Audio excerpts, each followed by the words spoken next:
எபிரேயர் அதிகாரம் 4. ஆனபடியினாலே அவருடைய இளைப்பாறுதலில் பிரவேசிப்பதற்கேதுவான வாக்குத்தத்தம் நமக்குண்டாயிருக்க உங்களில் ஒருவனும் அதை அடையாமல் பின்வாங்கி போனவனாக காணப்படாதபடிக்கு பயந்திருக்க கடவோம். ஏனெனில் சுவிசேஷம் அவர்களுக்கு அறிவிக்கப்பட்டது போல நமக்கும் அறிவிக்கப்பட்டது. கேட்டவர்கள் விசுவாசமில்லாமல் கேட்டபடியினால் அவர்கள் கேட்ட வசனம் அவர்களுக்கு பிரயோஜனப்படவில்லை. விசுவாசித்தவர்களாகிய நாமோ அந்த இளைப்பாறுதலில் பிரவேசிக்கிறோம். அவருடைய கிரியைகள் உலக தோற்றம் முதல் முடிந்திருந்தும் இவர்கள் என்னுடைய இளைப்பாறுதலில் பிரவேசிப்பதில்லை என்று என்னுடைய கோபத்தில் ஆணையிட்டேன் என்றார்.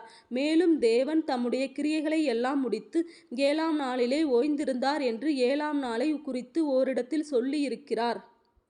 அன்றியும் அவர்கள் என்னுடைய இளைப்பாறுதலில் பிரவேசிப்பதில்லை என்றும் அந்த இடத்திலே தானே சொல்லியிருக்கிறார். ஆகையால் சிலர் அதில் பிரவேசிப்பது இன்னும் வரப்போகிற காரியமாயிருக்கிறபடியினாலும் சுவிசேஷத்தை முதலாவது கேட்டவர்கள் கீழ்ப்படியாமையினாலே அதில் பிரவேசியாமற் போனபடியினாலும் இன்று அவருடைய சத்தத்தை கேட்பீர்களாகில் உங்கள் இருதயங்களை கடினப்படுத்தாதிருங்கள் என்று வெகுகாலத்திற்கு பின் தாவீதின் சங்கீதத்திலே சொல்லியிருக்கிறபடி இன்று என்று சொல்வதினாலே பின்னும் ஒரு நாளை குறித்திருக்கிறார். யோசுவா அவர்களை இளைப்பாறுதலுக்குட்படுத்தியிருந்தால் பின்பு அவர் வேறொரு நாளை குறித்து சொல்லி இருக்க மாட்டாரே. ஆகையால் தேவனுடைய ஜனங்களுக்கு இளைப்பாறுகிற காலம் இனி வருகிறதாயிருக்கிறது.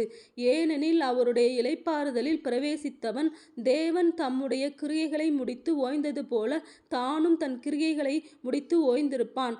ஆகையால் அந்த திருஷ்டாந்தத்தின்படி ஒருவனாகிலும் கீழ்ப்படியாமையினாலே விழுந்து போகாதபடிக்கு நாம் இந்த இளைப்பாறுதலில் பிரவேசிக்க ஜாக்கிரதையாயிருக்க கடவோம்.